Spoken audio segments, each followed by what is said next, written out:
Ora, boa tarde, senhores ouvintes. Terminamos hoje a ronda de entrevistas com os candidatos à presidência das câmaras municipais dos três concelhos da região. Hoje temos connosco o engenheiro João Pinheiro, candidato à presidência da Câmara Municipal de São Pedro do Sul, candidato pela Coligação Democrática Eleitoral Unitária CDU. Boa tarde, João. Primeiro que tudo, obrigado pela presença. João, a CDU considera-se a força necessária para um conselho melhor. Que radiografia que faz da atual situação económica, cultural e social do concelho? E em que medida é que a CDU pode vir a fazer a diferença? Ora, antes de mais, eu queria cumprimentar os ouvintes da Rádio Lafões, queria convidar o Chá, cumprimentar o Chá e cumprimentar todos os meus adversários políticos nesta altura e desejar-lhes um bom trabalho, como é evidente. A radiografia do Conselho, para nós, é um Conselho que está parado. Tem feito algumas obras de fachada, mas, no fundamental, parou no tempo. Estava aqui a ver, porque também trouxe, eu já fui candidato em 1989, e estava a comparar as propostas de 1989 com as propostas de hoje, e muitas delas mantêm-se. E algumas delas foram, digamos que, absorvidas pelas outras candidaturas que também as apresentam agora. É evidente que o nosso modo de estar é um modo de estar diferente. O nosso modo de estar assenta no diálogo com as populações, no saber quais são as suas principais dificuldades e tentar resolvê-las. Não é fazer obras só por fazer, porque entendemos que são boas. Não, nós temos que ir ao encontro das populações. Nós pretendemos que as freguesias tenham mais intervenção, que o movimento associativo seja mais valorizado, que a educação seja mais valorizada. O que em São Pedro do Sul tem acontecido é uma desertificação cada vez maior e nenhuma das câmaras até agora, em 40 anos quase, conseguiu inverter este ciclo. Nós, nos anos 50, portanto, na altura em que eu nasci, São Pedro do Sul tinha 25 mil habitantes, hoje está com 16 mil. São Pedro do Sul, que tinha um movimento associativo razoável, tinha algumas atividades culturais, tinha cinema, criou-se grupos de teatro, fez-se uma série de realizações que as pessoas eram capazes de fazer, e hoje não há nada. Ou faz a Câmara, ou não faz ninguém. Mas a Câmara não é propriamente uma empresa de espetáculos. A Câmara é, quando muito, apoiante dos movimentos, ou pode ser, ou dinamizar os movimentos que se criam, os movimentos de cidadãos. São estes que dão vida. A Câmara só por si não faz isso. Temos a falta de emprego, não há apoios, não há... Há uma série de zonas industriais que a gente fala e sabe desde 1989, a despoluição do rio, a questão do termalismo. Tudo isto são questões que estão paradas ou parecem paradas. O rio, a despoluição do rio, estava no nosso programa de CDU em 1989. E desde aí não há o mínimo avanço. Não há avanço nenhum. Há situações em que nós temos conhecimento que a água do rio está imprópria para consumo. Devia lá ter tabuletas a proibir os banhos. E não tem. E não teve. E a Câmara não fez. Portanto... Mas, entretanto, a CDU, neste espaço de tempo, enfim, como também não teve eleitos, mas tem vindo a denunciar estas situações ou não? Em alguns casos tem vindo. Agora, como deves calcular, já é assim. É muito difícil para quem não está em contacto direto com o que acontece na autarquia, quem não tem nenhum eleito, quem não tem nenhum eleito na Assembleia Municipal, quem não tem nenhum eleito nas juntas de freguesia. O único trabalho que podemos fazer é quando nos chegam denúncias. É muito mais difícil, os órgãos de comunicação social não dão voz a quem não tem, ou dificilmente dão voz a quem não tem representação autárquica, a quem não tem representação no governo. Para nós o trabalho é muito mais difícil. Para um bocado, é evidente que eu tenho consciência disso. A CDU tem dificuldade em ter alguns dados. Eu agora, na minha preparação para esta eleição, tive dificuldades em obter alguns dados, porque não estando lá dentro, há coisas que eu não sei, são coisas que eu ouço. Posso ter o meu juízo de valor, mas depois não sei a realidade. Como quem está lá dentro, quem está no poder, e quem tem estado no poder durante estes 40 anos quase, Tem. Eles é que sabem as candidaturas que fizeram, os programas que têm em curso, as obras, porque nada disto é discutido publicamente. O público está muito afastado durante 4 anos da Câmara Municipal. Os candidatos, nomeadamente daqueles que têm estado no poder, vêm, também como nós, quase só em cima das eleições. Porque o PSD tinha variação, tinha vereadores, tem membro da Assembleia Municipal e praticamente não fez oposição ou não se sabia nada do que se passava na Câmara. Pelo menos que chegasse à maioria da população de uma maneira maioritária. A maioria da população não sabe quais eram as posições do PSD nos executivos camarários. A não ser que vá ler as atas, e às vezes também nem nas atas se consegue entender. Eu tenho também ao trabalho de ler algumas atas, até da Assembleia Municipal, e a discussão é, eu diria, pobre. Eu diria que limitam-se a quase a insultar-se uns aos outros sem discutir o cerne das questões. E depois levantar o braço. E depois levantar o braço no fim e votar. Alguns até estão cá fora, vêm fumar uns cigarros ou bom café e no final, quando chega a hora da votação, vão lá votar. Esta não é a nossa posição, ou não é a nossa postura na política. Nós, se formos eleitos, claramente teremos intervenção. Muitos assuntos temos que estudar. Provavelmente vai ser muito trabalhoso para quem for eleito pela CDU desempenhar este papel, porque tendo estado afastados durante uns anos do poder autárquico, algumas soluções que estão em cima da mesa, que são apresentadas, muitas delas pelo atual presidente e candidato do PS, são candidaturas e mais candidaturas e mais candidaturas e mais candidaturas, mas fica-se por aí, porque no terreno não se vê nada. Há o anúncio de candidaturas e as candidaturas são muitos milhões de euros. É sempre na ordem dos milhões. Mas gastar milhões pode não ser a melhor solução para o Conselho. Nem sempre se gasta bem.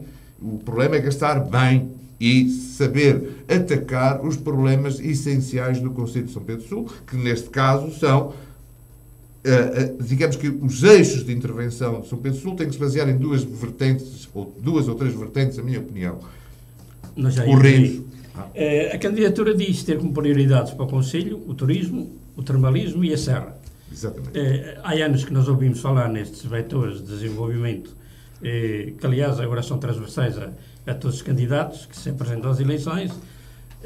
Que novidades é que traz a CDU em relação aos restantes candidatos? Repare, mais uma vez, esta integração deste turismo e destas três vertentes faziam parte da candidatura de 1989, depois as outras candidaturas foram se apropriando disto, mas sobre isto nós mantemos quase que a mesma posição.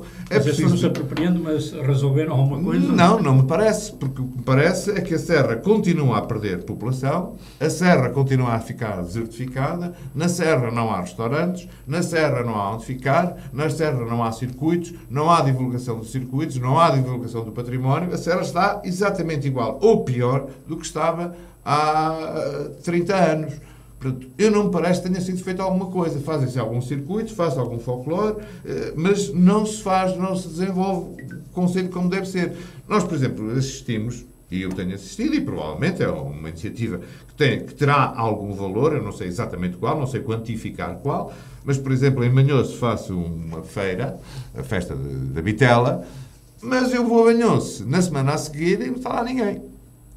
E vou... Passado 3 semanas, eu não está lá ninguém. Eu no domingo de manhã estive em Manhoce e pouca gente. O que é que isto lá vê-se pouca gente e a Vitela também não se vê por cá por baixo. E a Vitela não chega lá nenhum. Muita propaganda. Há muita propaganda da Vitela, mas é muito difícil encontrar a Vitela de Manhoce, de Lafões. Mas a gastronomia local não passa só pela Vitela. As pessoas estão enganadas. Há mais produtos que deviam ser divulgados. A nossa gastronomia não se limita à Vitela. E depois dizer que a gastronomia é a Feira da Castanha, isto é brincar com coisas muito sérias. O problema é que se brinca com coisas muito sérias. Ou seja, São Pedro do Sul e os órgãos, os partidos têm estado ao comando do Conselho de São Pedro do Sul, têm-se preocupado, digamos, é que têm uma casa, pintam-na por fora, mas o problema é que quando a gente entra, as divisões estão degradadas. E é o que se passa em São Pedro Sul. Há coisas que são bonitas, e porque São Pedro Sul é naturalmente bonito, Já iremos aí depois. e digamos que depois de entrar é que é o problema. Quando se abre as portas é que é o problema. Os outros dois candidatos têm feito análises contraditórias quanto à posição das nossas termas no ranking nacional. Comungas de algumas das posições que, entretanto, foram assumidas e, de qualquer forma, como é que podemos regressar ao nível da frequência anterior das termas? O problema dessa contradição, a mim, diz-me pouco. Nós sempre somos primeiros, somos segundos, somos terceiros, somos quartos. O problema grave de São Pedro Sul é este. Nós tivemos 25 mil aquistas, vamos em 12 mil. Este é que é o problema. Como é que isto se perdeu? Porquê é que se perdeu? Foi só... Justificam que foi só a questão dos protocolos com a DSE. Bem, mas a Câmara tem que renegociar com a DSE, fazer estudos, mandar fazer estudos que provem à DSE que aquilo é um bom tratamento. É um bom tratamento. Mas não há só a DSE, há outros subsistemas. Até parece que a DSE é o único subsistema de saúde de Portugal. Não há mais. Porque é que não se fazem acordos com os outros subsistemas? Os bancários têm uns, os outros tipos de funcionários têm outros, a GNR tem outros. Portanto, há aqui uma série de oportunidades que não é só tirar para cima da DSE. Ou seja, nós estamos sempre à espera que a solução venha de cima. A solução não vem de cima, a solução vem de dentro. E o problema é que nós temos que fazer sentir a todos os habitantes de São Pedro Sul que estão envolvidos na solução. Envolvê-los na própria solução dos problemas, saber que o seu papel, o que desempenham, a maneira como atendem, tudo isto é importante para o Conselho de São Pedro Sul. Não é só dizer para baixarmos, mas há outras também maneiras. Tem a ver com o setor hoteleiro, não é? Integrar claro, nós temos que dialogar com o setor hoteleiro, integrar o setor hoteleiro nisto, fazer protocolos, trazê-los para o nosso lado. Mas não é só o setor hoteleiro, é o setor empresarial. A Câmara fica fechada dentro daquelas quatro paredes. E, aliás, é engraçado porque os vereadores anunciam aos quatro ventos que são os primeiros a entrar e os últimos a sair, mas provavelmente o problema é esse. É que saem, entram e saem uma vez. Pronto. E o Conselho não precisa de presidente que esteja sentado à secretária. Precisa de um presidente que conheça bem o Conselho, que dialogue com as organizações que existem no Conselho. Existem várias, como é evidente. Existem dos comerciantes, existem dos hoteleiros, existem variedíssimas associações que têm um contributo a dar e uma opinião a dar sobre o desenvolvimento do Conselho. Parece que são donos da definição de qualidade de vida para os são-pedrenses. Não são donos da qualidade de vida. Quando se fala em cidade termal, também é suposto que ela possua outros equipamentos que não sejam apenas os dois balneários, não é? No teu entender, o que é que falha nas termas para se tornar mais atrativas e capazes de fidelizar os aquistas? Falta os aquistas terem espaços agradáveis para estar. Voltamos ao mesmo, se exige um diálogo com os investidores privados, nomeadamente com os hoteleiros, com alguns espaços que até são da Câmara Municipal e que estão alugados ou arrendados ou de qualquer maneira que são do espaço, como é o caso de algum bar nas termas, que era a propriedade da Câmara Municipal, está alugado, tem que haver ali condições de atendimento. O rio. Nós, com um rio que cheira mal nas termas, afastamos os aquistas, afastamos toda a gente e basta lá ir. O rio está uma desgraça. Não leva água. Este nem levou água. Pois, não leva água. A água está castanha, cheira mal. Quando eu tinha 18 anos, tomava-se banho no Rio Voga. Eu não tomo banho no Rio Voga há não sei quantos anos. Porque não se pode lá ir com o risco de apanhar alguma doença de pele. Portanto, não se pode ir. Este problema tem que ser resolvido. Portanto, nós temos que identificar quais são os vetores essenciais. Onde é que começamos o investimento? É evidente que isto vai demorar muito tempo. As pessoas não pensem que se a CDU eventualmente ganhar, que resolve isto em 4 anos. É impossível resolver isto em 4 anos. O atraso é tão grande, que é impossível resolver em 4 anos. E nós também tem sido feito planos para 4 anos e não... Pois, o problema é que isto tem sido governado, na minha opinião, para ganhar as próximas. É um problema de Portugal, provavelmente não é só em São Pedro Sul, é um problema dos governos. É que isto é governado há 4 anos. E quando chegamos, nomeadamente, o último ano de mandatos autárquicos, é obras, é obrinhas. Eu andei agora pelo Conselho, porque a gente anda aí agora no Conselho, em campanha, e é aberturas e é rasgos de estradas e máquinas em todo lado. Ontem o candidato do PS deu aqui um exemplo que era a estrada do Candal. O desvio ao Candal. Bom, eu há 3 anos passava lá e aquilo já estava aberto. Estava rasgado. No dia 5 de julho deste ano, 5 de julho, 2 meses atrás, eu passei lá. Ainda estava em terra. Muito mal amanhado, passava-se mal, portanto, ainda era preferível ir por dentro do Candal. É estranho que, passado poucos dias, foi alcatroado e inaugurado. Porquê? Porque há eleições. Porque senão, provavelmente, ainda estávamos mais 3 anos à espera. Mas não é 3 km que resolvem o problema. Porque da Fraguinha a este troço, a estrada é o que é. Não tem grandes condições. Não é uma estrada larga. A partir deste troço, a estrada já é provavelmente arouca e a estrada é razoável. Antes não é. Portanto, não é fazer 3 km de estrada que resolve os problemas do Conselho. Nós temos que começar a estabelecer qual é a nossa prioridade. Prioridade essencial. 2 grandes prioridades. Limpar os rios, para podermos até ter colheita de água, até para podermos ter água. Criar lençóis de água no Rio Voga que permitam a sua utilização para desporto náutico, para lazer, para ter barcos, etc. Toda a gente se lembra, ou eu lembro-me, e o Chá também se deve lembrar, de que nas termas havia barcos, remos, que havia muitos, e estavam sempre ocupados. Hoje não. Hoje não há nada disto. Este é um vetor. O outro vetor é o termalismo, que vamos ter aqui algumas diferenças, mas não é o balneário por si só, como está demonstrado, não é o balneário por si só que traz aquistas. Se os aquistas não encontrarem as outras valências ou vertentes, se não encontrarem um rio, se não encontrarem um espaço de lazer, se não encontrarem bons restaurantes, não vão voltar. Portanto, neste momento, este é um problema. Outro problema grave é a falta de emprego.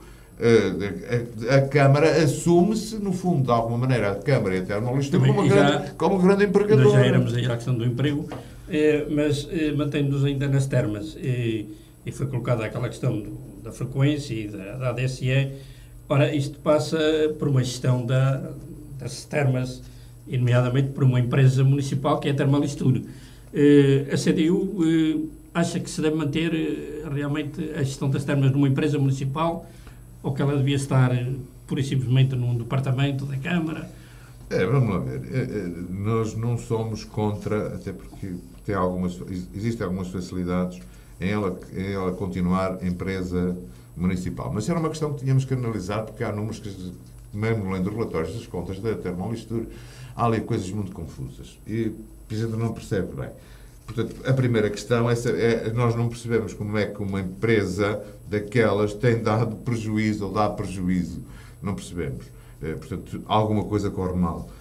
Nós temos que, se aquilo continuar a ser uma empresa municipal, temos que definir claramente uma estratégia, nomear um novo administrador, provavelmente, ou dialogar com este e estabelecer objetivos que possam ser atingíveis, não é objetivos muito elevados e depois não se concretizarem, é ter os pés assentes na terra, dizer como é que vamos crescer, quanto vamos crescer, como é que nos propomos crescer em cada ano, que a exploração da água vamos fazer, quais serão os preços que vamos praticar. Tudo isto poderá ter que ser revisto. Eu não sei, neste momento, não tenho dados suficientes para dizer qual é a solução final, mas isto não nos repugna que continue a ser uma empresa municipal. Mas, à primeira vista, podemos concluir que, pelo menos na vossa análise, que a gestão não tem sido muito eficaz, não é? Parece-nos que sim, até porque mas, a Câmara, quando tanto... Mas também tem faltado alguma transparência, segundo vocês. Pois, é assim, segundo a gente ouve dizer, segundo consta, a Câmara teve que lá injetar 400 mil euros. Portanto, se teve que injetar é porque alguma coisa está mal.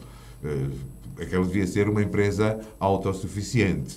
Se não é, alguma coisa corre mal. Portanto, não há também transparência em muitas coisas. Não há transparência. O que é que se pretende com aquela empresa? O que é que ela quer fazer? O que é que faz? Como faz?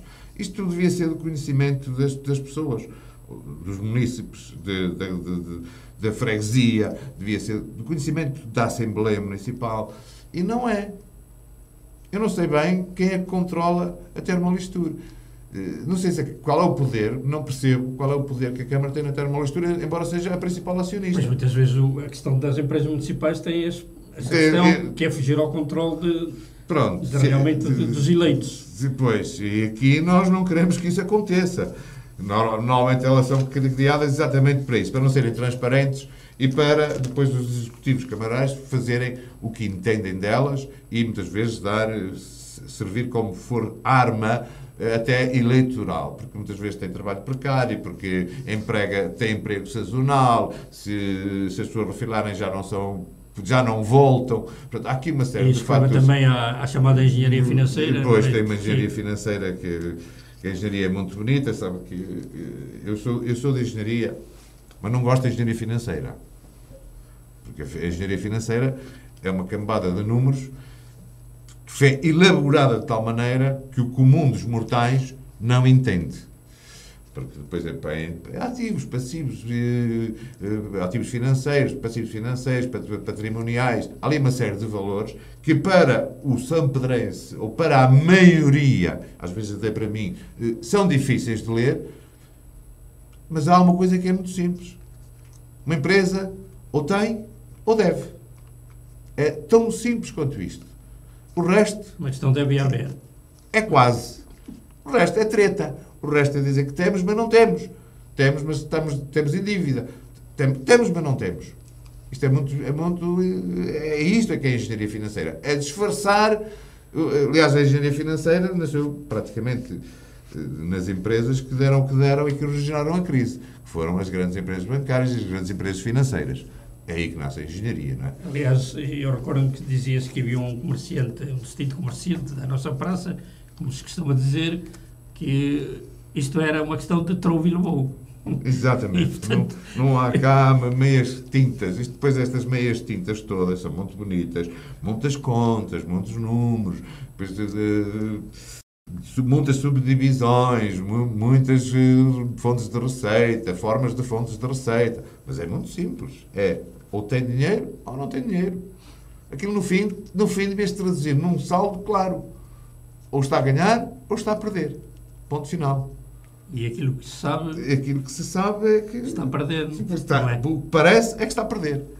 Portanto, mesmo assim não se tem a certeza. Pois, eu não tenho a certeza. Tive ontem a tentar ler, mas é demasiado extenso, demasiado técnico. E depois, mas eu queria que numa última página me dissessem assim: nós temos este ativo e temos este passivo. Ou seja, temos lucro ou temos prejuízo. É tão simples como isso. O resto é conversa. Quanto ao turismo, não, como aliás já foi dito, nós não podemos desligá-lo da componente da serra. No entanto, não bastam paisagens bonitas, não é? Para que ele atinja uma escala economicamente favorável no Conselho. E sendo assim, que propostas é que a CDU apresenta para criar uma dinâmica diferente e de maior valorização neste setor? Bem, a primeira coisa que temos que levar é gente para a serra. Mas não basta ter um autocarro para levar, não é? Não basta. Não é levar gente para a serra, levar um autocarro, chegar ao São Macário, mostrar-lhes a belíssima vista do São Macário e trazê-los para baixo. Isto não contribui em nada para turismo nenhum. Quem tem esta visão de turismo está ou não sabe o que é ou não sabe do que está a falar. A primeira questão é que nós temos que devolver população à serra. Como é que isto se faz? Desenvolvendo os produtos, a produção na serra. Nós temos que... ir por alguns caminhos. Nós temos que ir apoiar a pastorícia e ver que apoios há. É evidente que neste momento, se me perguntarem quais são os fundos europeus a que as populações podem candidatar no fundo, para apoiar a atividade da pastorícia, de criação de gado, eu não sei, porque não estou lá dentro. Não sei quais são, mas deve haver, quase de certeza. Apoiar a produção quando falo de produção animal, falo de carne, pele, leite e os derivados do leite.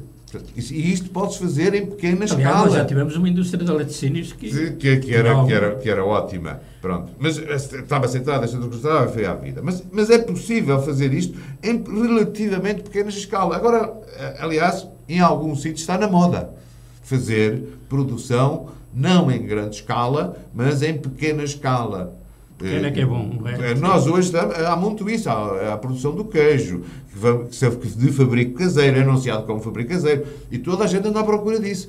Há zonas que dão-lhe o nome, chamam isso produtos gourmet, o que é uma coisa gira, são produzidos em pequena escala, obedecem a um tipo de qualidade e de fabrico que não se consegue em grande escala. Portanto, este tipo de apoios tem que ser dado. Tem que se ver, tem que se estudar como é que vamos fazer a reflorestação. De que modo? E de que modo vamos a fazer aproveitamento da floresta? A floresta tem uma série de produtos. Dá madeira, mas dá resíduos. Os resíduos florestais podem ser aproveitados. Mas isto tem que ser com quem? Com quem lá vive, não sou eu. Não é a Câmara Municipal que vai fazer. Mas tem que estudar quais são as hipóteses, apoiar as pessoas que o querem fazer, porque os resíduos florestais podem ser transformados em muitas coisas. Podem ser transformados em energia elétrica, por exemplo. A biomassa. Através da biomassa, mas podem ser transformados em outros produtos, podem ser aglomerados de madeira. Há uma série de produtos que os resíduos podem dar e que dão rendimento às populações. Porque senão corremos este risco. Como as pessoas não têm rendimento das suas zonas florestais, o que é que acontece? Não vão lá, não limpam, não querem saber, e depois há os incêndios. Esta ideia de lançar, que surgiu recentemente, lançar novamente a resinagem, será que... É uma das hipóteses. Já teve, não é? Já foi uma indústria com algum peso no Conselho. Eu não... Exatamente os motivos porque ela desapareceu, não faço ideia, mas é uma questão de voltar a colocar a questão em cima da mesa. Ou seja, o que nós temos que pôr é todas as questões têm que estar em cima da mesa. E temos que quase voltar ao princípio. O problema de São Pedro Sula é que vai voltar à estaca zero. Nós tínhamos resinagem e indústria da resinagem. Pois tínhamos, mas já não temos. Nós tínhamos indústria da madeira e já não temos, ou temos poucas. Portanto, e isto está a desaparecer. E com isto perde-se emprego. E com isto perde-se... Mas é evidente que nós, em determinada altura, ficámos um bocadinho afastados das vias, e as vias de comunicação eram más. Mas hoje, mesmo não sendo as melhores, já não são tão más como isso. Temos alguns problemas da rede viária graves. Vamos já à rede viária, já lá iremos também, mas ainda dentro da questão da serra, portanto, há um apoio também à agricultura, não é? E depois, a agricultura... Quanto mais não seja para a manutenção da paisagem, porque sim, a paisagem está neste momento quase toda em mato. Mas podemos apoiar de modo a que ela seja, pelo menos, que autossustente as populações que lá estão. Que permita que eles tirem algum lucro daqui. As pessoas, neste momento, o grande problema é que já só existe gente com alguma idade nas nossas freguesias, que são fundamentalmente rurais, e a capacidade de produção é pouca. Mas nós temos que arranjar programas, formas de envolver de novo gente nova. É evidente que não podemos ir com rendimentos que eram há 50 anos. Nós temos de procurar que os novos que vão para este tipo de trabalho tenham a sua compensação, como tem nos outros países da União Europeia. Na União Europeia, um agricultor tem direito a férias, e faz férias. Na França faz férias, e ganha bem. Portanto, e tem condições de vida, não é? E tem condições de vida, e tem tudo em sua casa. Portanto, não é propriamente miserável. Despachar, nós achámos a determinada altura que só nas indústrias, só nos concursos superiores é que se podia ganhar dinheiro. Bom, isso está demonstrado que não é assim. Primeiro, hoje, quem tem concursos superiores é fortemente atingido pelo desemprego. São os que mais são atingidos pelo desemprego em Portugal, são os jovens licenciados, que rondam, têm a maior média na Europa, 30%. Isto é uma coisa diabólica. Hoje, o difícil, que há uns anos, um amigo que dizia-me assim, é mais fácil arranjar um médico, um advogado, um matemático, um engenheiro. Agora, o senhor quer um marceneiro? Não sei onde é que eu vou buscar. Isto desapareceu. Ou está a desaparecer. Mas porquê? As pessoas deixaram de consumir móveis? As pessoas deixaram de consumir determinados produtos? Não deixaram, eles continuam a ser necessários. Mas isto também tem a ver com o sistema educativo, não é?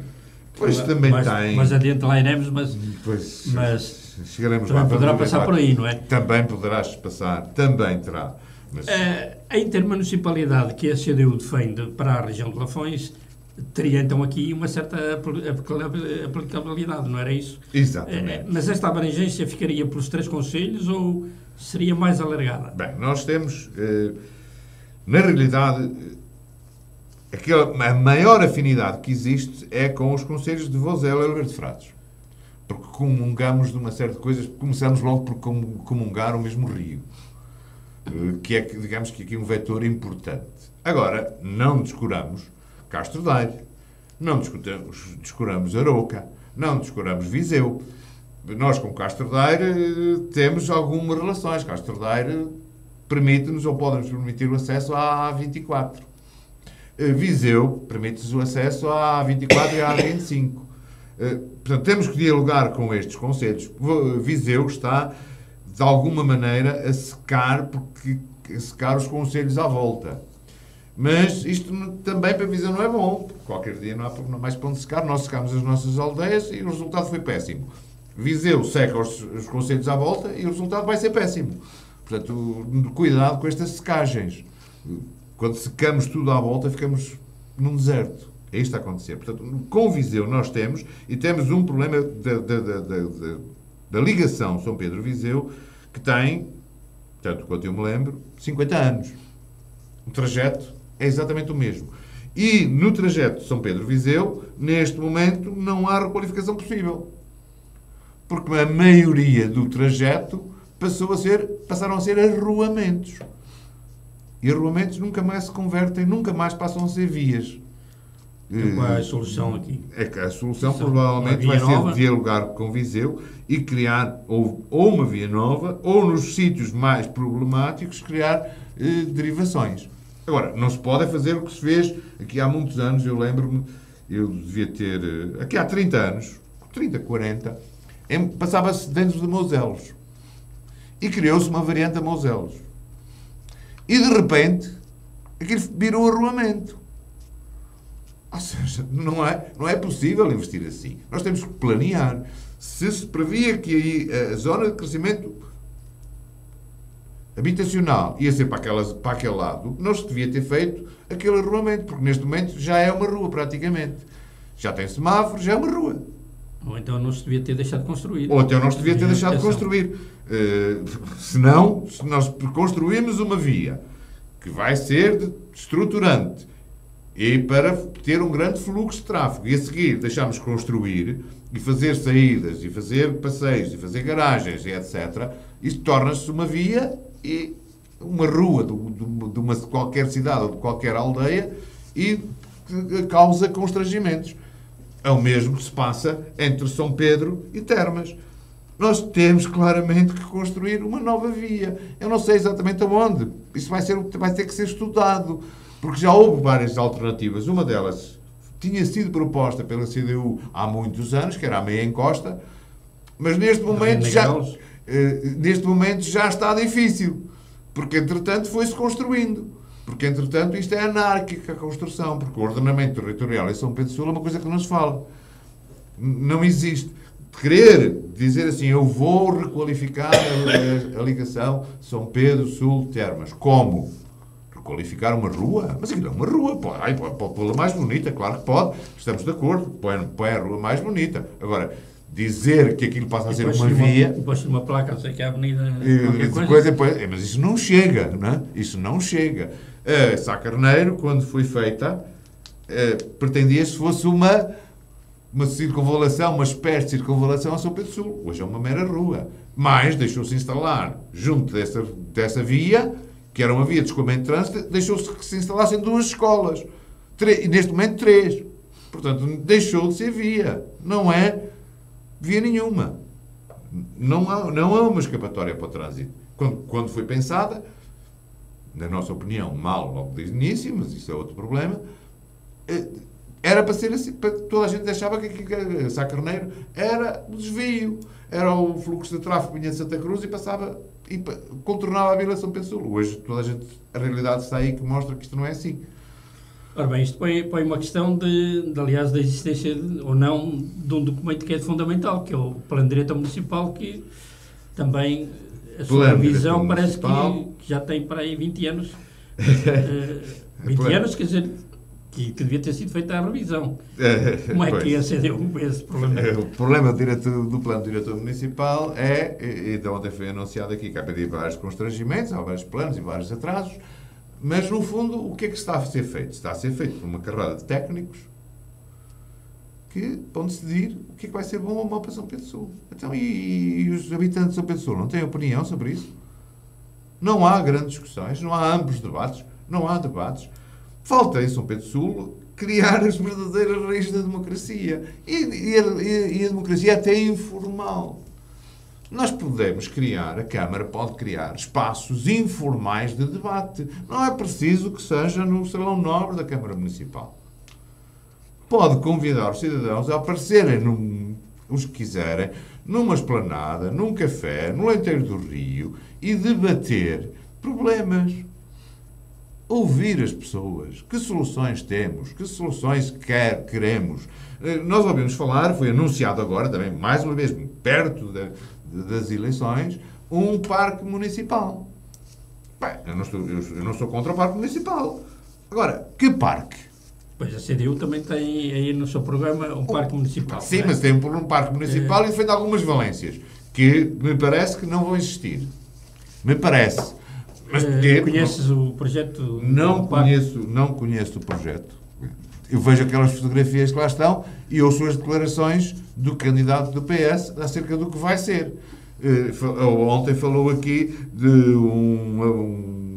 como é que ele dizia, um circuito de arborismo, um circuito de manutenção, um parque infantil, um mini parque de golfe. Mas porquê é que ele discute isto, golfe? Porquê é que não discute com as pessoas o que é que as pessoas precisam? Nós não sabemos que ligação vai ter este parque ao Lenteiro do Rio e ao Rio.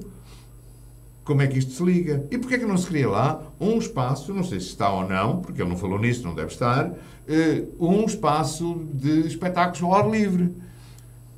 E porquê é que não se criam lá outras valências? Nós temos provavelmente algumas sugestões, ou podíamos dar algumas sugestões. Se estiverem eleitos, vai discutir e eu acho que vamos discutir e vamos discutir com a população e vamos discutir, nomeadamente com a Junta de Freguesia de São Pedro do Sul, Várzea e Baiões, o que é que eles acham, qual é a opinião deles acerca disto. Porque aqui a população, quem vai usufruir do parque é a população, não é a Câmara Municipal. Quem tem que dar algum contributo, quais são as necessidades, o que é que é preciso fazer, que qualidade é que deve ser pelo menos debatido. Acho muito bem algumas das ideias que aqui estão. Não sei se são suficientes. E também ser um parque que possa também atrair alguém de fora. Exatamente. Mas para isto voltamos ao mesmo. Qual é a ligação deste parque ao Rio? Mas ninguém vai cá porque tem lá um ringue... Ou um parque infantil, por muito grande que ele seja. Por muito grande. É preciso saber como é que este parque se liga ao Rio. E se o Rio, na altura em que o parque estiver a funcionar, pode ser utilizado. Porque o problema é que se não utilizar o Rio, chama ali pouco. E depois que outras infraestruturas vai ter, de apoio. Porque algumas infraestruturas são feitas, mas depois não tem lá nada de apoio. Eu não vou para um parque uma tarde inteira e não tenho um sítio onde possa beber um café, onde possa tomar um lanche. Eu não vou para lá. É muito bonito, é muito giro, mas vou lá e estou lá há pouco tempo. Portanto, a riqueza que eu crio num parque destes, assim, tal como está apresentado, é reduzida. O parque pode também criar riqueza. Mas para isto tem que ter infraestruturas. Se eu criar lá um espaço de eventuais espetáculos ao ar livre, eu até posso ter um espaço em que tenho receita com os espetáculos ao ar livre. Os espetáculos não têm que ser obrigatoriamente todos gratuitos. Eu lembro, por exemplo, que o Chá também se lembra disto de certeza absoluta, que vivemos cá há 60 anos, no mínimo, e as festas da Vila, chamadas festas da Vila, sempre tiveram entradas pagas. Mas não era por isso que deixavam de ter gente. Hoje a Feira de São Mateus, que é a Feira de São Mateus, também tem dias pagos. Nos grandes espetáculos e no dia dos grandes espetáculos, há entradas pagas. Não é tudo gratuito. Porque isto não é uma nada. Nós passamos a vida a dizer que não somos um país rico, mas agimos como se fôssemos um país rico. O país rico é aquilo que desperdiça. Os suecos não desperdiçam. Os noruegueses não desperdiçam. Os finlandeses não desperdiçam. Nós desperdiçamos. Nós desperdiçamos muita coisa. Nós temos, se as pessoas derem ao cuidado de olhar para os mapas da Europa, vão ver que os países que têm menos autoestradas é a Noruega, um dos países, e a Suécia, e a Finlândia. E têm estradas em terra batida. Portanto, não gastam dinheiro. Temos autoestradas em duplicado. E nós temos uma rede de autoestradas que, em termos de densidade, se tirarmos o centro da Europa, se tirarmos a Holanda, a Bélgica, a Alemanha e provavelmente a França, nós temos a maior densidade de autoestradas da Europa. Nós temos, qualquer dia, temos uma autoestrada em cada sítio. Não é necessário ter autoestradas. Há outras soluções. Os suecos têm outras soluções. Têm soluções de vias, as estradas têm 3 vias e se durante 5 km são 2 vias num sentido e uma no outro, e nos 5 km seguintes são ao contrário. O que permite uma fluidez de tráfego bastante boa, sem ter que investir como numa autoestrada. Portanto, há soluções. É ver o que eles fazem, é ver o que eles gastam. A maioria da Noruega não tem autoestradas. Mas é um dos países mais ricos da Europa. É evidente que vocês vão dizer, tem petróleo. Pois, mas aproveitam. Mas mesmo tendo petróleo, não gastam. Portanto, mesmo tendo uma riqueza, sendo um país rico... Não gastam. Nós não temos, gastamos. Não é? Pois, nós não temos. E andamos sempre a gastar em obras de muitos milhões. Eu ouço anúncios de milhões. Também há a ideia de que estes milhões que vêm da comunidade europeia que não têm custos. Não, pois. As pessoas também estão convencidas porque disso. também costuma haver uma ideia de que nós não podemos perder estes milhões porque se não for para nós vão para outros. Pois. E portanto, eu vou dar aqui... Nós fazemos investimentos em função daquilo que podemos ir buscar. Não em termos das nossas necessidades, mas em termos daquilo que a União Europeia dá. Dá, e aquilo dá interrogado e entre aspas, porque nunca dá nada a ninguém. Não há ninguém que dê nada a ninguém. Isto é um ditado velho, não se dá, não há hipótese. E o fazer, aproveitar, sim senhor, se for necessidade do Conselho, é bom aproveitar os fundos europeus. Mas temos alguns problemas. Nós, ao construir infraestruturas, todas as infraestruturas têm uma coisa que se chama manutenção. E que depois dos fundos irem, ela fica. A manutenção fica como encargo anual. Eu, se construir um pavilhão gimnodesportivo, construo com fundos europeus. Mas a manutenção daquela infraestrutura vai ser da Câmara Municipal. E vai ficar. E vai ficar para o resto da vida. Ou depois estamos à espera que, quando aquilo estiver outra vez quase tudo a cair e tudo podre, haja uma nova candidatura da União Europeia para reconstruir e requalificar. Nós espalhamos, e temos um exemplo, eu vou dar aqui alguns nacionais, onde as coisas são complicadas. Nós tivemos uma requalificação de algumas escolas a nível nacional, através de um programa do tempo do engenheiro Sócrates. E muitas foram reconstruídas. E gastou-se rios de dinheiro. As escolas ficaram em milhões de euros. Muitos milhões. Uma escola só custava 20 milhões. Só uma escola. Requalificou-se. Não sou contra a requalificação. Mas a seguir, os custos de manutenção dispararam. Então, mas agora quem paga os custos de manutenção? A União Europeia já não paga os custos de manutenção. Tem que ser o Estado português. As escolas que se fazem, a Câmara Municipal fez um investimento num centro escolar. Não vou discutir aqui porque está feito, está feito. Mas aquele centro escolar tem um custo de manutenção que não vai desaparecer, vai se manter. É preciso dizer que a Câmara Municipal é proprietária das escolas do pré-escolar de primeiro ciclo há muitos anos.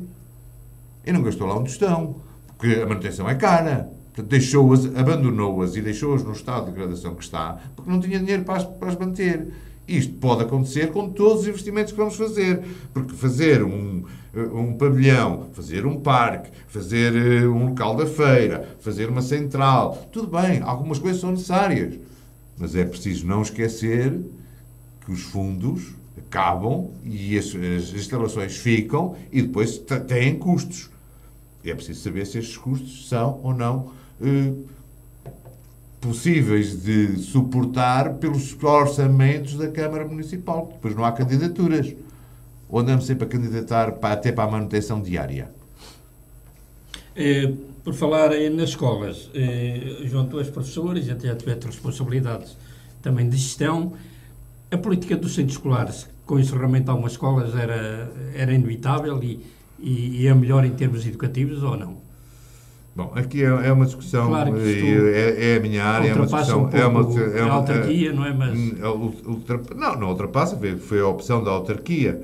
A autarquia fez um plano para o Conselho, até tinha 3 centros escolares, depois acabou por só fazer um, porque o problema é a diminuição da população. E voltamos sempre a bater no mesmo. Está previsto um outro agora, não é? Sim, mas com a população. Isto é muito bonito fazê-lo. É muito bonito dizer que é para a zona de Vila Maior, mas digamos, e depois, quais são os alunos que vão para lá? Quem é que vai para lá? Nós temos de ter a noção que as escolas estiveram no Conselho ainda há poucos anos, à volta de 3.500 alunos, e neste momento vamos em 2.100. E é disto que estamos a falar. Portanto, eu vou construir uma infraestrutura. As escolas vão ser necessárias, eventualmente. Mas é depois de lá ter população. Provavelmente, nesta altura, não justifica construir grandes polos escolares, justifica requalificar, com custos bastante menores, algumas escolas existentes e algumas sedes de freguesia, dotá-las de outros meios, estamos de acordo, mas fazer esta não, porque isto seca tudo. O centro escolar, de alguma maneira, secou o que está à volta. Este centro escolar tem uma capacidade para muitos alunos, mas seca tudo o que está à volta. Não há mais. E depois é uma unidade daquele tamanho, voltamos a esta questão, uma unidade daquele tamanho tem custos acrescidos de manutenção que as escolas, as velhas escolas do primeiro ciclo, não tinham, modernizando-as.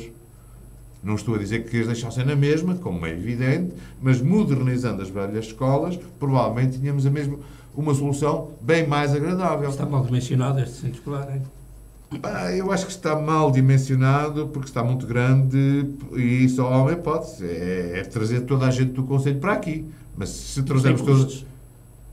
Isto tem custos de transportes, isto tem custos, tudo isto tem custos. Portanto, eu não sei se este estudo foi bem feito, tenho algumas dúvidas. Eu não sei se a Carta Educativa do Conselho foi bem estruturada. É evidente que do ponto de vista do Ministério da Educação isto foi bom, provavelmente. Agora, do ponto de vista da Câmara e da política educativa autárquica, tenho algumas dúvidas que tenha sido a melhor solução. Agora está lá. Agora, aquilo tem custos energéticos bastante superiores ao que tinha um normal. Quem lá trabalha às vezes queixas do frio, às vezes queixas do calor, aquilo nunca funciona muito bem. Como o novo centro de saúde, onde as pessoas também se queixam que aquilo ou está quente ou está frio, nunca há uma temperatura regular. Mas manter temperaturas regulares em edifícios daquela dimensão custa muito dinheiro. Mantém-nos ainda aqui na questão da educação. E falando em requalificação, temos aqui a questão da requalificação da escola secundária, que já se arrasta há algum tempo. Como é? Esta escola está em ruptura e este nível, o que é que a CDU pretende tomar? Já tomou até algum inclusive alguma intervenção na Assembleia da República? Porque isto ultrapassa a questão. Acho que já a CDU já levantou este problema junto do Ministério da Educação e parece que agora há uma falta de verbas e não há dinheiro. Bem, por exemplo, esta requalificação da escola secundária tem sido bastante atribulada. Começou há uma série de anos, ainda no tempo do engenheiro Sócrates, com a parque escolar, íamos para a fase 3, depois nós chegámos a entrar, teve projetos, teve projamentada, o Ministério da Educação pagou o projeto, calculou o investimento, e para as pessoas terem uma ideia dos valores que estamos a falar, o investimento andava à volta dos 17 milhões de euros, na minha opinião era uma estupidez. A determinada altura o Ministério estava tão convencido que aquilo ia avançar, que entregou o terreno e o edifício da escola básica ao património. Houve uma senhora e ninguém a chamou à responsabilidade até hoje. Como é que se entrega ao património do Estado um edifício que está a ser utilizado pelo próprio Estado? Ela entregou ao património. Criou aqui um problema complicado. Agora está aqui uma questão de rendas, não é? Que há aqui não, depois é evidente que aquilo sendo do património, o património decidiu pôr o terreno à venda, pôr a edificação à venda. Como é que o Estado põe à venda um edifício que utiliza? Foi comprado pela Câmara. Que foi comprado pela Câmara. Mas foi comprado, segundo consta, outra vez, muito abaixo, muito abaixo do valor que o próprio património tinha avaliado. Isto há aqui coisas que são inexplicáveis. Mas ainda podíamos admitir que beneficiou a Câmara Municipal e o Conselho, mas agora parece que se vai uma questão das rendas, não é? Agora parece que esta questão complicada, porque quando isto foi negociado, o negócio inicial para fazer o centro escolar foi feito que o Ministério cedia o terreno onde está o atual centro escolar, mas em contrapartida o município comprava um terreno de área equivalente junto da escola, para permitir que as crianças tivessem espaço. O que se verifica hoje é que as crianças não têm espaço. Isto não foi feito porque, entretanto, houve estes acontecimentos. Esta senhora que entregou o edifício ao património nunca foi chamada à responsabilidade por ministro nenhum. Isto é grave. Na minha opinião, na opinião da CDU, isto é uma coisa muito grave. Depois, a requalificação da secundária acabou por parar, porque, entretanto, a parque escolar foi o que foi. Embora a senhora Ministra da Educação da época, já depois de acabar o mandato, disse até que foi uma festa, portanto, achou que era muito bom, eu não acho, mas esta escola tem tido uma série de infelicidades, porque quando está para entrar os programas acabam. Ela tem alguns problemas, porque é uma escola que tem quase 40 anos. Ora, tem alguns problemas, não tem equipamentos modernos, não foi requalificada, não tem uma rede estruturada de informática. Tudo que tem de informática foi a escola que fez, com muito sacrifício, aos bocadinhos, aos bochechos. Portanto, precisava de uma requalificação séria, uma coisa séria. Provavelmente não precisava daquele grande projeto megalómano que a Barco Escolar apresentou para São Pedro Sul. Mas precisava que se fossem lá aplicados à volta de 5, 6, 7 milhões de euros. Por aí assim, acho que já resolvia grande parte dos problemas da escola secundária. O problema é que, portanto, quando foi anunciado e depois estas coisas desaparecem, para que vier uma verba que foi candidatada e vinha pela cima e vinha para não sei o quê, mas era 1 milhão e não sei quantos. Ora, 1 milhão não dá para mexer na escola. 1 milhão, o que é que aquela escola faz com 1 milhão? Nem para substituir os telhados. Pois, é só para teres uma ideia do orçamento para a substituição dos telhados. Houve um que foi substituído, que foi do pavilhão. Mas o orçamento global daquilo andava à volta dos 500 mil euros. Portanto, só para substituir os telhados é preciso esta quantia. Não foram substituídos. E precisavam, não é? São em fibra. São em fibra. As medições técnicas que foram feitas dizem que eles não são, que não apresentam perigo para a saúde pública. As medições técnicas, é um campo que não domino estas medições técnicas, portanto, a gente também ser contra só por ser contra, não sei. As medições técnicas dizem que não. Agora, nós precisamos é que ele seja requalificado. E aí depois entra também a cobertura, mas só logo para a cobertura estão estes valores em jogo. Lá é 1 milhão embora. Lá vai 1 milhão embora. E depois mais umas coisas que são precisas, porque nós precisamos de qualificar toda a rede, toda a infraestrutura a nível informático, mas pronto, provavelmente ficamos por aqui. Remodelamos mais meia dúzia de salas e laboratórios e está feito. E a escola fica na mesma. Portanto, não há aqui requalificação nenhuma com este valor que estão a dizer. É evidente que a escola e a direção da escola, tanto quanto eu sei, e até porque estou lá, aceita de bom grado este 1 milhão, que façam algumas obras, pelo menos melhoram-nos algumas situações mais problemáticas que a escola tem neste momento. Tem um pavilhão que está bastante degradado, tem piso com alguma degradação, tem salas com alguma degradação, alguns pisos das salas cederam um bocadinho, portanto era preciso alguma reparação, mas para isso, e nós, assim, de bom grado, esse 1 milhão que vier, tudo bem. E quanto ao plano educativo municipal que vocês propõem, que objetivos pretendem com este plano e como é que ele pode ser concretizado, João? Bom, este plano é um plano ambicioso, porque não tem só a ver com a educação. Tem a ver com toda a gente que intervém na cultura. Tem escolas, portanto, e daqui claro, nós aceitarmos que tem que haver um diálogo claro com as direções dos agrupamentos de escolas, que são representantes dos professores e dos educadores, com as associações de pais, com as associações diversas que intervêm na área da cultura em São Pedro do Sul, e nós temos, tanto quanto eu sei, uma larga dezena delas, 2 ou 3 dezenas de associações que intervêm na área da cultura. Nós temos que ter projetos que apoiem o cénico, o grupo de teatro, a banda de música, ou as diversas bandas de música, os grupos de folclore, mas para isso temos que ter um plano. Não é fazer apoios pontuais. Olha, vocês precisam agora de quanto? 1.000 euros. Pronto, estão aqui 1.000 euros de subsídio. Não é isso que a gente pretende. Temos que ter uma linha estratégica e dizer às associações o que é que queremos delas ou o que é que elas podem dar ao Conselho que seja mais-valia e depois apoiá-las. E comprometê-las. E tudo protocolado. E comprometê-las. Não pode dizer, toma lá 500 euros, agora fez, não fez, o que é que fez? Ninguém sabe o que é que fez, se não fez, se foi bom, se não foi bom. Criar condições para que tenham boas instalações. A associação que mais conheço, até porque, no fundo, foi uma que eu estive bastante ligado, é o Cénico, que, infelizmente, em São Pedro do Sul, nunca teve instalações condignas. E continua a não ter. Tem uma sala, quer dizer, mas uma sala para um grupo cénico emprestada e uma sala daquelas para um grupo cénico, bom, eu não sei se não lhe chamaria de ridículo, mas pronto, é isto que a gente tem. Há edifícios da Câmara Municipal, fala-se na remodelação, mas nós queremos saber o que é feito. Esta transparência tem que haver. A Câmara adquiriu o edifício que era da cadeia. Sim, senhor, pretendem lá fazer uma série de coisas. Mas depois parece que querem lá meter tudo. Não pode ser. Quando a escola básica libertar aquelas instalações, vai as associações todas para lá. Mas isto é tudo a monte e fé em Deus. Não, nós temos que planear. As instalações, tal como estão da escola básica, não servem para nenhuma associação.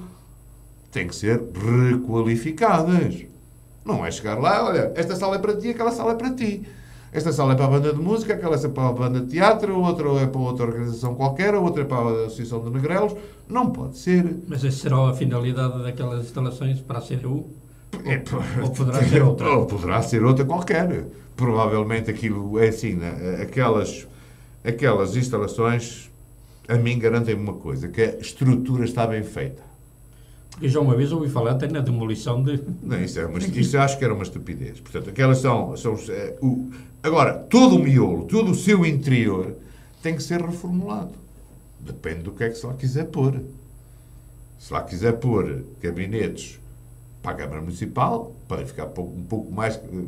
Não é preciso mexer muito. Mas se quisermos que, por exemplo, o Cénico tenha direito a um pavilhão daqueles...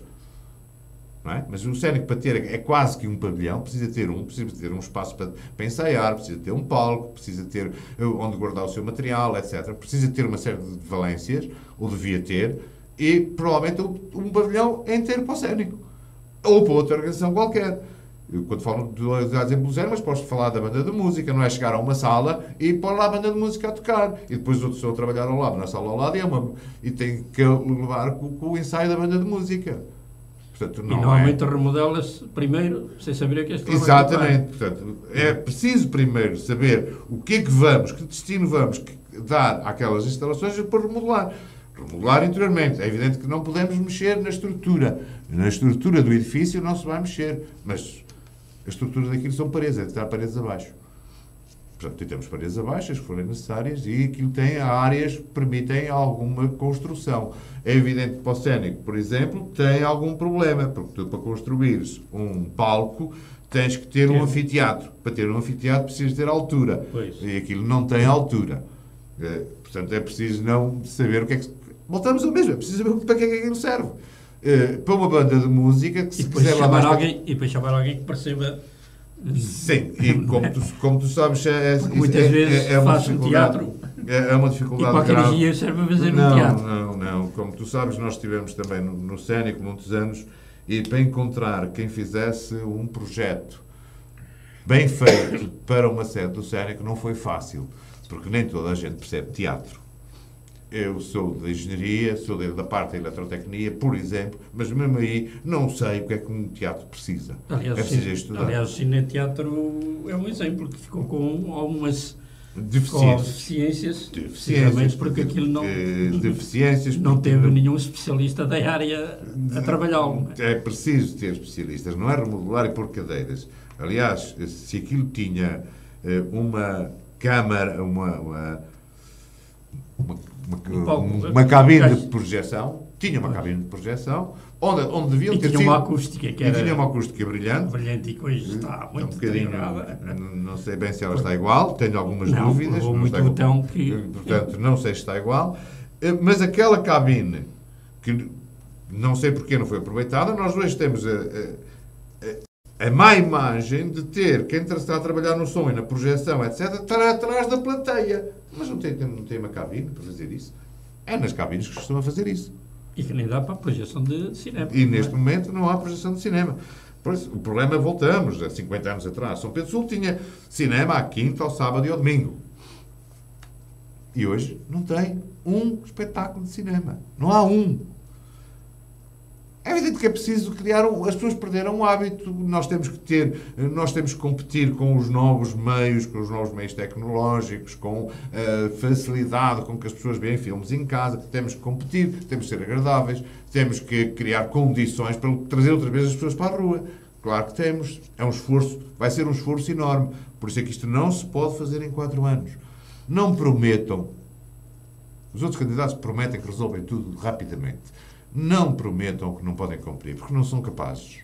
Isto vai ser um processo demasiado lento, porque os erros foram tantos, as dificuldades vão ser tantas, que vai ser difícil. Em São Pedro Sul não há as esplanadas estão vazias, está tudo vazio, não há ninguém. São Pedro Sul, ao domingo, é pior que um deserto. Aliás, isto coloca a questão do comércio local, né, que é um assunto já muito debatido, mas ainda não encontramos soluções para... Mas como é que a Câmara... Não são fáceis. Pois não é porque há questões externas que... É evidente que as pessoas são levadas, às vezes, as grandes superfícies... Eu não estou a dizer que agora devemos correr com elas estão cá, mas às vezes as grandes superfícies nem sempre são as mais baratas, ao contrário que as pessoas às vezes imaginam. Nem sempre têm os produtos... Mas são mais atrativas, não é? Pronto, porque tem lá tudo. Mas... Porque também, se passarmos hoje na Rua Direita, onde havia lojas do princípio da rua ao fim da rua, hoje não há ninguém. Não há lá uma. Mas porquê? Não, porque também as condições de habitabilidade daquelas casas as tornou inoperantes. Porque não houve apoios. Deixou-se nas moitinhas fazer, vem-se aqui falar em reconstruir algumas coisas. Mas já é impossível, já ninguém pode mexer. Nas moitinhas deixaram a tirar casas abaixo e fazer edifícios novos. A Rua Direita tinha uma casa que tu te deves lembrar bem, que era quase em frente à tua mãe, que tinha uma varanda espetacular, em madeira. Pois tinha as chamadas varandas Tipo Beirão, mas que que desapareceu, foi-se embora, alguém a deixou ir abaixo. E toda a Rua Direita, o edifício, alguns edifícios na Rua Direita, eu acho que as pessoas estão à espera que eles caiam. Aliás, São Pedro, tudo que era tradicional, digamos, tinha um valor arquitetónico, desapareceu. Porque as pessoas acham que só tem valor arquitetónico se tiver mais de 200 anos.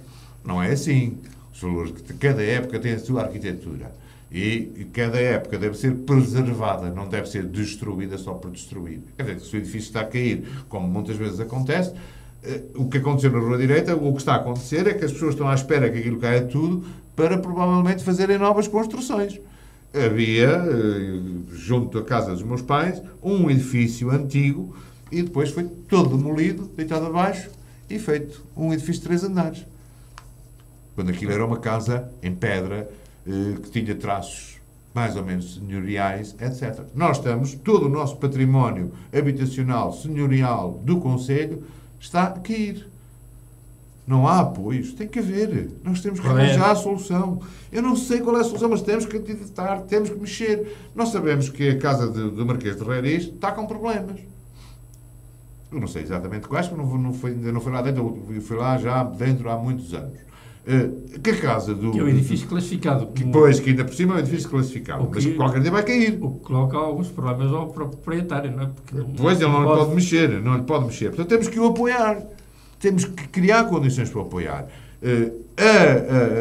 No outro dia vim a saber, que é uma coisa engraçada, que um edifício que é da Misericórdia, que era o hospital, o velho hospital, é também um edifício qualificado pela Ordem dos Arquitetos. Típico de uma arquitetura da época. Portanto, tem que se manter. Tem que se ajudar a Misericórdia a fazer isso. Provavelmente elas não poderão até nem precisar de grande ajuda. Mas tem que se manter aquele edifício. Tem que se manter determinadas traças. Não vamos destruir tudo e fazer tudo novo. Como parece prática em São Pedro Sul. E eu dou exemplo, voltamos ao mesmo, à Rua das Moitinhas. Tem lá um edifício que é um escarro. Tem lá alguns que são uns carros autênticos. Eu não quero que as pessoas continuem a viverem nas casas em que viviam. Mas as traças têm que se manter. O interior mudem como quiserem, ponham conforto, aquecimento, tudo certinho. Agora, a traça da rua tem que se manter. Era possível criar algumas condições de mercado em toda aquela zona. Criar lojas e lojinhas na Rua Direita e na Rua das Moitinhas. Aliás, haja vontade. Isto em termos globais, não é? Haja vontade. Porque se andou a discutir muito o trânsito na Rua Direita, esquecendo que o trânsito na Rua Direita implica mudanças na Serpa Pinto e noutras horas. Não é? Portanto, andamos a ver mas nós, muito aliás, pontualmente.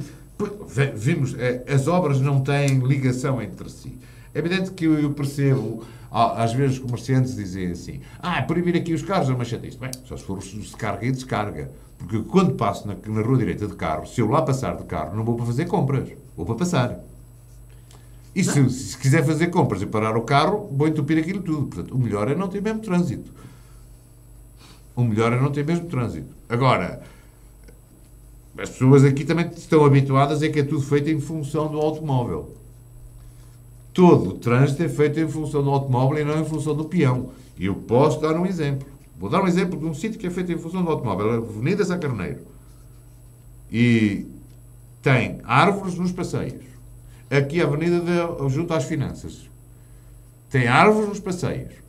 Eu pergunto se algum cadeira de rodas passa ali naquele passeio. Não passa. Eu não sou contra as árvores. Agora, as coisas não foram bem planificadas. Como entretanto, cortaram-se árvores. Provavelmente. Provavelmente. Quer dizer, ali ao pé da Capela São Sebastião, cortaram-se umas árvores. Aliás, a zona da Capela São Sebastião, ainda bem que falas nesse largo, porque era um largo com alguma frescura. Digamos que atravessá-lo não custava muito. Hoje, num dia de calor, é insuportável ultrapassar aquele largo, porque ele é extremamente quente. Pronto, e as pessoas não perceberam isto. Isso não há lá carros, mais uma razão para não terem cortado as árvores. Mas esta questão, por exemplo, levanta problemas de mobilidade. Toda a gente fala em mobilidade, mas isto são problemas de mobilidade. Porquê é que isto não se resolve? Será que o Aliás, presidente da Câmara que trabalhou naquele espaço nunca deu conta que naquele passeio não passa uma cadeira aliás, há mobiliário urbano que está nos passeios, exatamente, caixas, sinais de trânsito, que estão no meio dos passeios, o que é perfeitamente inconcebível. Os postos de eletricidade, em muitos sítios, estão no meio dos passeios. São os próprios dificultadores. Ou seja, quem fez o projeto, ou quem instalou, ou quem deixou construir, não pensou. Então, estas coisas não... Porquê? Porque São Pedro Sul, tu tens estado acompanhado estes últimos 40 anos de São Pedro Sul, o que é que se verifica? Quando chega junto às eleições, fazem-se obras e obras e obras e obras e obras. Claro que depois não são pensadas. Tem que se fazer. Tem que se atirar. Se são os melhores, ninguém pensa nisso. Ninguém quer saber. No vosso programa, eu faço referência a encontros com empresários sanpedrenses espalhados pelo mundo. Considera-se que São Pedro Sul tem potencialidades para desenvolver a indústria no Concelho? E que modelo é que a CDU adotaria aqui neste setor? Grandes indústrias, indústrias familiares? Nós achamos que devemos assentar na pequena, na micro, pequena empresa e média empresa. As grandes empresas não somos contra que elas venham, mas numa outra fase. Nesta fase seria mais estas pequenas empresas. E era junto de... Nós sabemos, eu sei, que há alguns empresários portugueses que estão lá fora, mas que não detêm grandes empresas. São pequenos empresários lá fora, como seriam aqui. Portanto, qual é a possibilidade de os fazer regressar? Fazer um levantamento destes empresários e fazê-los regressar, ou pelo menos investirem aqui algum do seu saber que adquiriram lá fora e montar uma empresa do mesmo tipo, ou semelhante, aqui na região de Lafões e muitas vezes nas freguesias das quais eles são originários. Porque instalar uma micro, pequena e média empresa não levanta os problemas logísticos que levanta instalar uma grande empresa. Uma grande empresa precisa normalmente de uma grande área. Precisa de infraestruturas mais elaboradas. Portanto, é mais complicado de montar. É por isso que... e depois, todos os conselhos de Portugal criaram esta coisa. Vamos implementar zonas industriais. Grandes zonas industriais. Bom, mas isto está demonstrado, acho eu, à evidência, que isto não resolveu o problema do emprego. Porque todos os conselhos de Portugal se continuam a queixar da falta de empresas para instalar nos ditos parques industriais. Porque não há... o mundo não está feito nas grandes empresas. Grande percentagem das empresas portuguesas são micro, pequenas e médias empresas. É aqui que está a grande produção nacional. Eu não sou contra uma grande EFASEC, tudo bem, mas uma grande EFASEC instala-se onde há muita mão de obra. Até porque, se ela, por qualquer eventualidade, fechar, tem amortecedores numa zona grande. Aqui não há amortecedores. Nós, se aqui tivéssemos a infelicidade de ter uma grande empresa que, de um momento para o outro, fecha, como já aconteceu a alguns concelhos, depois não temos capacidade para absorver toda a mão de obra que ficou desempregada. Imaginemos a desgraça que era termos aqui uma Delphi que, de um momento para o outro, fechou, como fechou no concelho onde estava instalada. E, de um momento para o outro, deixou 5.000 pessoas desempregadas. Como é que São Pedro Sul fazia? Ficávamos aflitos com o menino na mão, sem saber para que lado nos virarmos. Portanto, isto não é a solução, é as pequenas e médias empresas e apoiar. Apoiar. Nós hoje, ainda hoje fui a uma pequena indústria buscar umas coisas que tinha encomendado, e a pequena indústria está, pareceu-me sem apoios. Pouca gente, poucos trabalhadores. Aquele sítio onde eu fui já teve mais trabalhadores que o que tem agora. Não vou dizer nomes para não ferir suscetibilidades nenhumas, mas isto é o que acontece. E aqui a autarquia, que intervenção é que podia ter? No apoio, de saber o que é que eles precisam, que apoios é que precisam, se precisam de mão de obra especializada, como é que fazem, debater, por exemplo, na CIM, quais são os cursos que as escolas devem oferecer. É uma confusão na educação. E provavelmente, já há bocado disse assim, voltar lá, por exemplo, que era a questão dos cursos e da formação profissional.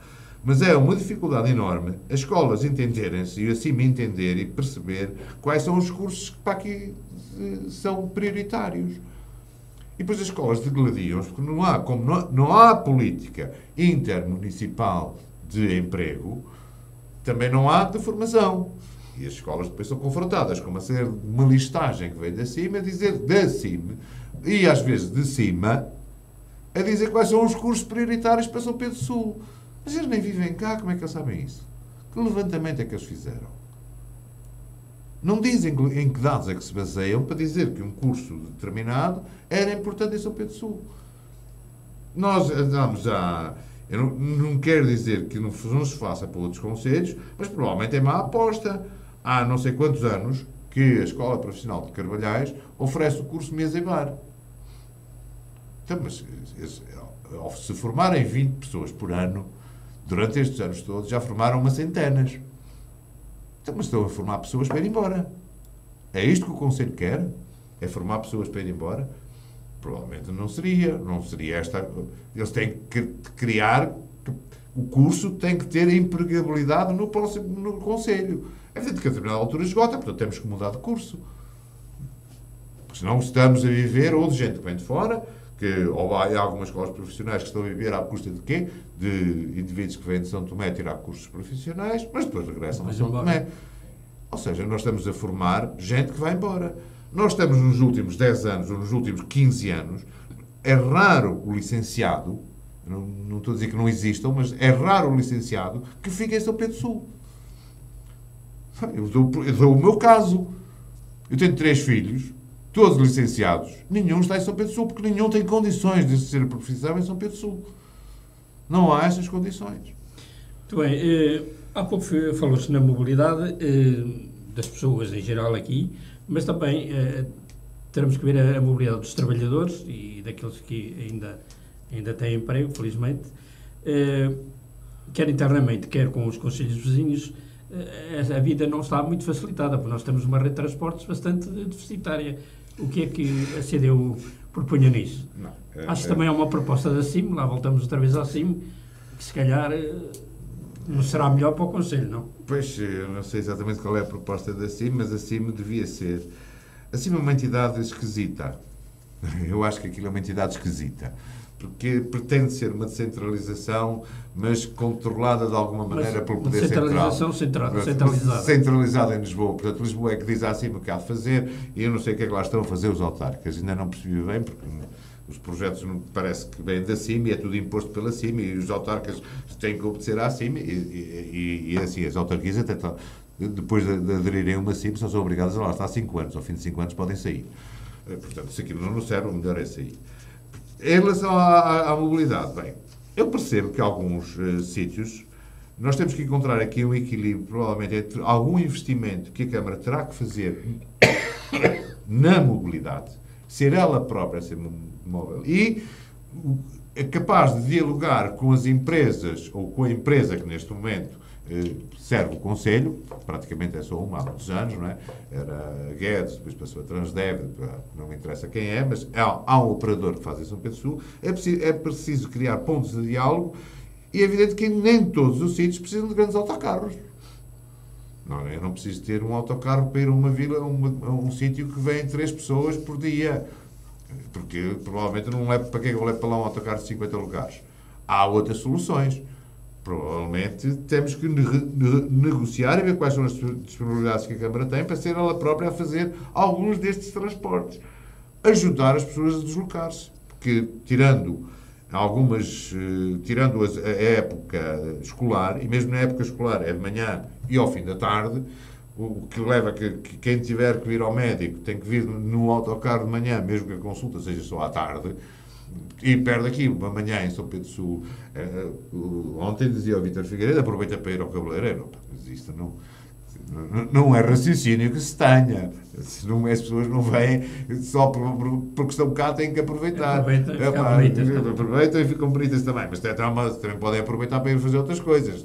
Este raciocínio não pode ser a base para uma rede de transportes.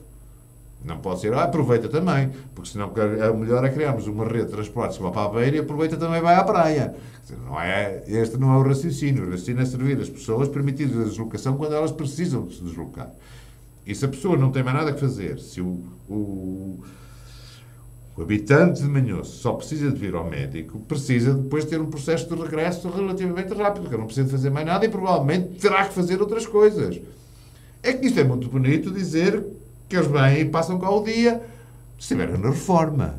Mas se forem população ativa, como é que a gente resolve o problema? Como é que se prende uma população ativa num sítio que não tem transportes e que cada vez que quer vir tem que perder um dia de trabalho? Isto não é... Se eu quero desenvolver o concelho, quero meter pequenas e médias indústrias, quero trazer para lá pessoas, tenho que depois dar condições de deslocação. Tenho que criar estes... Ou seja, o problema aqui, e este é que é o grande desafio da Câmara Municipal, é que tem que parar para pensar. Muito bem, João, estamos mesmo quase no final do nosso tempo. Eu ia colocar aqui mais duas questões, enfim, para serem analisadas, enfim, com a brevidade possível. Qual é a opinião que a CDU tem, e tu concretamente, como candidato, sobre a conservação e a divulgação do nosso património histórico, arqueológico e outro património edificado que estamos por aí? Eu acho que ele tem sido bastante maltratado. Basta ver o que está a acontecer aos castros. O Castro da Cárcada é quase impossível. No outro dia este dia em campanha, andamos a acompanhar uma pessoa que vive no Concelho há relativamente pouco tempo. Vive cá, mas vive há pouco tempo. Eu queria-lhe mostrar a pedra da escrita. Bom, eu acho que nem vale a pena falar. Lá está, não é nada. A divulgação, está lá um mapa que devia ter, é o mapa do Concelho, mas aquilo não me diz nada. Não há explicação, não há nada. Pronto. E tem um palheiro em cima que... Pronto. Que é muito discutível. É a maneira como tratamos o nosso património. Todo o património edificado está quase ao abandono. Todo ele. Portanto, aqui temos que intervir, voltamos, mas isto, temos que parar para pensar, dizer o que há, fazer o levantamento do que há e depois partir para a recuperação clara de todo o património. Eu não sei, eu acho que é particular, mas mete-me uma certa... Sempre me baralhou. Há um edifício muito bonito à saída de Santa Cruz da Trapa. Tinha aqui apontamento sobre isso. Eu não sei de quem é.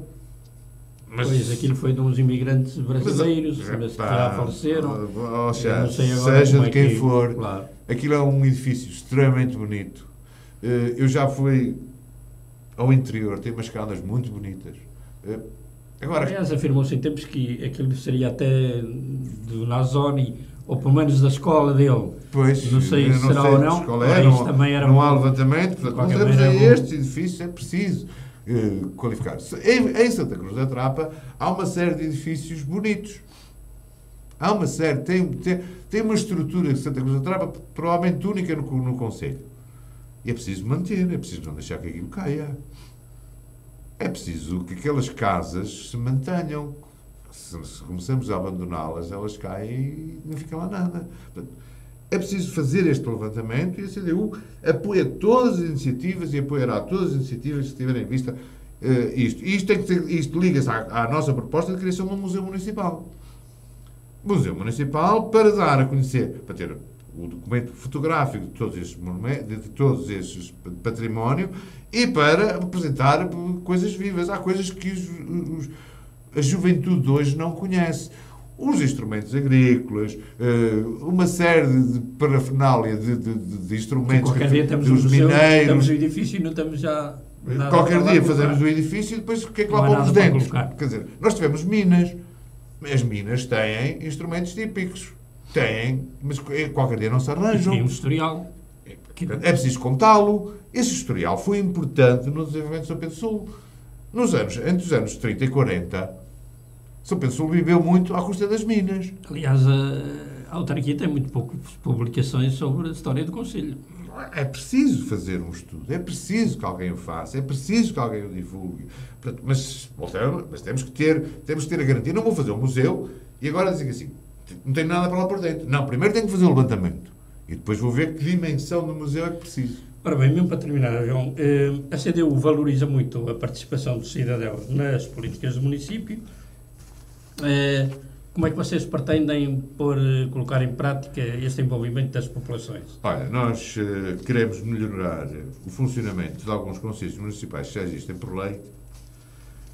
Podemos criar novos em áreas estruturantes para o Conselho, novos, e criar espaços de diálogo informal. Nós, informalmente, estaremos, mesmo que sem minoria, eu vou estar informalmente, em combinação com as juntas de freguesia, em determinados locais de conselho, para debater com as pessoas as suas necessidades, os seus problemas, o que é que propõem como soluções, o que é que nós temos como alternativa. Portanto, é deste diálogo que há de nascer alguma ideia. E não é de se fecharem e de aceitarem tudo que vem de Bruxelas, ou que vem de Lisboa, ou que vem de cima, ou que vem de não sei de cima. De cima, normalmente, as coisas vêm muito centralizadas e muito não abertas a grande discussão. E pouco adaptadas à realidade. Muitas vezes pouco adaptadas à realidade, porque em Lisboa conhecem-se os gabinetes. E eu gosto mais de conhecer a realidade. É preciso andar na rua para ver. Não é num gabinete que se aprende qualquer coisa. É na rua. E debatendo com as pessoas. Uns interlocutores, os primeiros interlocutores da Câmara Municipal são as juntas de freguesia. Daí nós querermos descentralizar para as juntas de freguesia muitas competências, com o equivalente financeiro, como é evidente. Agora, nem todas estarão na mesma situação para aceitarem o mesmo tipo de competências, mas isto também só em diálogo com elas e dialogando e sabendo quais são as suas necessidades é que nós podemos definir a posteriori. Não podemos definir já, porque não sabemos qual é o grau organizativo de cada uma das juntas de freguesia. Mesmo para terminar, perspectivas de eleição após esses contactos da campanha? Eu não sou irrealista. As possibilidades são as que sempre tivemos. Mas quero deixar uma mensagem aos sampedrenses. Um apelo. Atrevam-se a mudar. Muito bem. E, senhores ouvintes, foi a entrevista com o engenheiro João Pinheiro, candidato à presidência da Câmara Municipal de São Pedro Sul, nas listas da Coligação Democrática Unitária, CDU. E então, até ao debate amanhã.